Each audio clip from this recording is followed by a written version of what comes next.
Stop saying that Whoopi Goldberg getting yanked from The View right after she attacked me on The View is karma. There's no such thing as karma, sorry.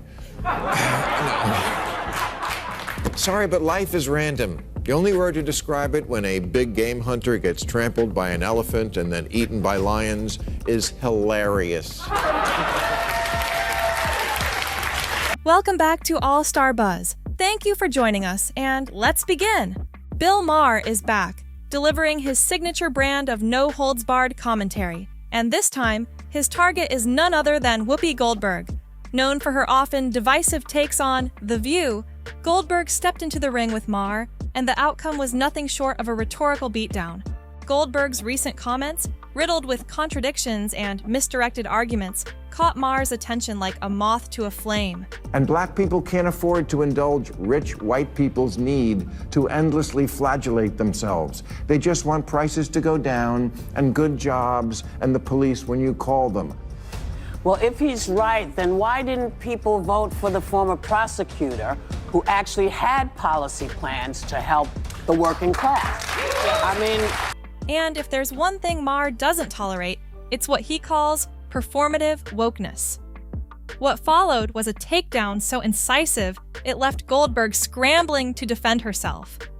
This isn't the first time Maher has crossed swords with The View. Earlier clashes with Sunny Hostin set the stage for Goldberg's apparent attempt to even the score. But rather than offering a cogent counter-argument, Goldberg's approach felt more like throwing spaghetti at the wall to see what sticks, a tactic Maher expertly dismantled. Goldberg took issue with Maher's previous statements about Black Americans wanting better jobs, a stronger economy, and responsible policing, points Maher framed as straightforward and universally important. However, Goldberg veered off course, invoking unrelated political agendas and promoting ideas that Maher was quick to label as disjointed and unproductive. "She's flipping through the woke playbook like it's a manual for winning debates," Maher quipped, with his characteristic smirk. "But here's the thing. When your playbook is built on straw men and misdirection, it's only a matter of time before it collapses." Maher's critique didn't just end with Goldberg's comments. He expanded his analysis to The View as a whole, describing it as a political talk show equivalent of a train wreck, painful to watch, but impossible to look away from. Above any matters of politics or what's right or wrong, the one thing I know for sure about America is this: it's run by mean girls. Mean girls in the press and in politics and in life, and when they smell blood in the water, the lust to finish off a vulnerable person will never be denied. He argued that the show thrives on controversy, but often sacrifices nuance for sensationalism. The ongoing friction between Maher and the hosts of The View has become a cultural spectacle, drawing both criticism and applause from audiences across the political spectrum. For Maher, this latest exchange with Goldberg wasn't just about one person's flawed argument. It was a broader indictment of what he sees as a trend toward ideological rigidity and performative outrage. What's clear is that this clash is far from over. With Goldberg standing firm on her convictions and Maher refusing to pull punches, their ongoing feud continues to be the talk of the town. Whether you see it as a much-needed cultural critique or just another round of political theater, one thing is certain: Bill Maher versus Whoopi Goldberg is a showdown no one can ignore. Remember when Charlamagne, the god, made his daring appearance on The View?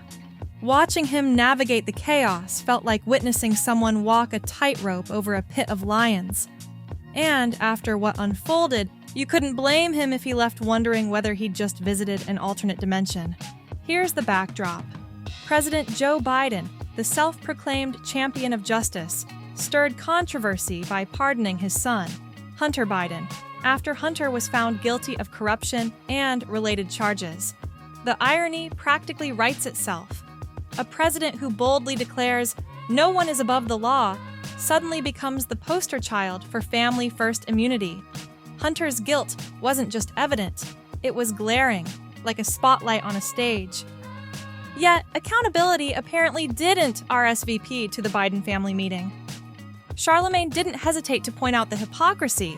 He argued that if the woke mantra insists on accountability for everyone, that principle should apply universally. Seems reasonable, right? Well, not to Whoopi Goldberg, who managed to twist herself into logical knots to defend Biden's actions. Cue the latest installment of Whoopi's Whoppers, where she declared, with a straight face, that President Biden didn't lie when he said no one is above the law. Yes, Whoopi, because the mountain of evidence, video clips, sound bites, and perhaps even ancient hieroglyphs, proves otherwise. Watching her attempt to spin this narrative was like witnessing someone insist the ocean isn't wet while standing knee-deep in it. Even Charlamagne looked visibly taken aback, his expression practically screaming, "Did she really just say that?" But Whoopi wasn't done. She went on to suggest that maybe Biden changed his mind because he was tired of everyone getting over on him. As if pardoning Hunter was some bold act of self-care. Charlamagne, normally quick with a retort, could only sit there, stunned into silence. The issue with woke logic, as Bill Maher has frequently pointed out, is its glaring double standard.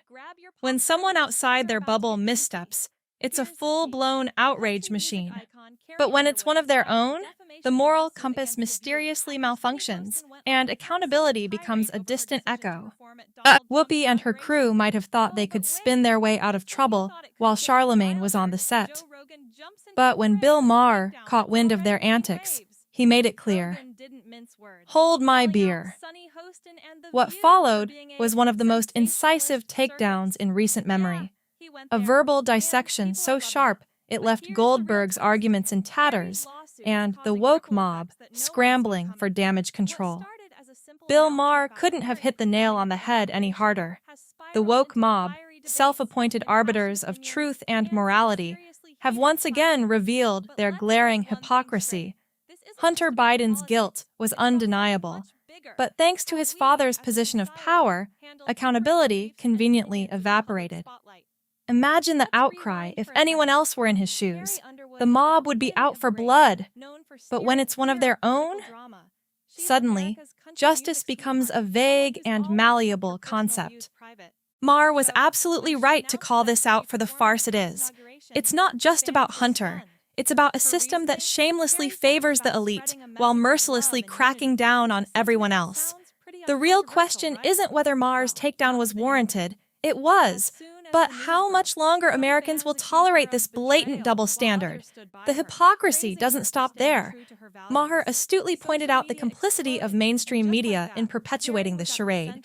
Remember how media outlets worked overtime to bury the Hunter Biden scandal? They dismissed it as Russian disinformation, despite overwhelming evidence to the contrary. Their goal wasn't to report the truth. It was to protect President Biden and derail Donald Trump's re-election campaign. Free speech took a back seat as dissenting voices were silenced. And then there's Whoopi Goldberg, jumping right in to defend the indefensible. On The View, she eagerly joined the chorus, brushing off the allegations with a mix of indifference and disdain. Maher, however, wasn't about to let her off the hook. He dismantled her excuses piece by piece, leaving her arguments and her credibility exposed for all to see. Maher's critique of The View wasn't just about calling out Whoopi. It was about exposing the toxic dynamic of the show itself. The hosts, especially Goldberg, have turned the program into a platform for ideological gatekeeping. Instead of fostering meaningful debate, they dismiss dissent with scorn and ridicule. Whoopi's dismissive attitude has become her trademark, a subtle wave of the hand here, a condescending smirk there. But Maher wasn't intimidated. He saw through their tactics and called them out, revealing The View for what it has become, not a space for dialogue, but a shark tank where opposing views are shredded to pieces. His takedown was more than just a critique. It was a reminder that intellectual honesty still has a place in public discourse, even if it's increasingly hard to find. Bill Maher's relentless critique of the woke mob continues to hit a nerve, exposing their brand of activism as nothing more than thinly veiled bullying. For viewers weary of predictable, one-sided narratives, Maher's no-holds-barred takedowns offer a refreshing dose of reality in a landscape dominated by groupthink. In his latest jab, Maher called out the left for their unwillingness to accept Trump's victory in 2016, branding their reaction as pearl-clutching denial. He didn't steal it, cheat for it, or conjure it out of thin air, Maher argued. He won because millions of Americans liked what he was selling, no matter how much it made the progressive left gag. Maher didn't stop there, urging the woke crowd to stop scapegoating Russia, racism, or the latest trending excuse and instead face the hard truth. Democracy means sometimes the other side wins. It's not a glitch, it's the system working as intended, he quipped. His advice? Quit playing the victim and start strategizing for the next election if they want a fighting chance in 2028 or even 2032. Maher also touched on why Trump appealed to so many voters, shedding light on what the left often refuses to acknowledge. Not every Trump supporter is a MAGA zealot. Many were simply fed up with what Maher called the Democrats' sanctimonious sermons and the woke mob's anti-common sense agenda. From cheering on biological men in women's sports to hosting rallies that blur the line between activism and extremism, the left's actions have alienated middle-ground voters. People didn't vote for Trump because they loved his tweets or his tanning bed glow, Maher said, with his signature sarcasm. They did it because the alternative felt like a lecture from a self-righteous vegan at a BBQ. If the Democrats hope to reclaim the electorate, Maher suggests they abandon fringe ideas and start focusing on policies that resonate with everyday Americans. Until then, the woke mob's antics will continue to backfire spectacularly. Maher's latest critique didn't just dismantle Whoopi Goldberg's arguments, it left her standing in the wreckage of her own contradictions. Her attempt to discredit him was met with a masterclass in logic and wit, cementing Maher's position as the thorn in the woke mob's side. Bill Maher's rebuttal to the latest Whoopi Goldberg debacle, a masterclass in wit, logic, and unapologetic humor. He wasted no time pointing out the glaring irony. A co-host of The View, a show supposedly championing diverse opinions, lambasting him simply for having a different perspective. Tolerance, Maher quipped, apparently only applies when you agree with them. Maher's sharp critique cut through the noise, exposing what he called the hypocrisy of the woke echo chamber. He described the environment Goldberg and her colleagues thrive in as one where tribal loyalty trumps critical thinking, and dissent is met with disdain rather than debate. It's not about having a discussion, Maher explained. It's about enforcing conformity, and that's why they can't stand me. His dismantling of their arguments wasn't just a rebuttal. It was a performance. Like a maestro wielding sarcasm and reason instead of a baton, Maher painted a vivid picture of the intellectual dishonesty rampant in these so-called progressive spaces. Watching him deconstruct their flimsy reasoning was like witnessing a virtuoso at work. His brushstrokes, logic, and unrelenting humor. For those tired of the monotonous echo chambers dominating public discourse, Maher's takedowns feel like a lifeline. His ability to turn absurdity on its head and reveal the contradictions beneath offers a rare glimpse of clarity in a world drowning in performative outrage. You love to speak truth to power, and we always should, but you have completely lost the ability to speak truth to bullshit.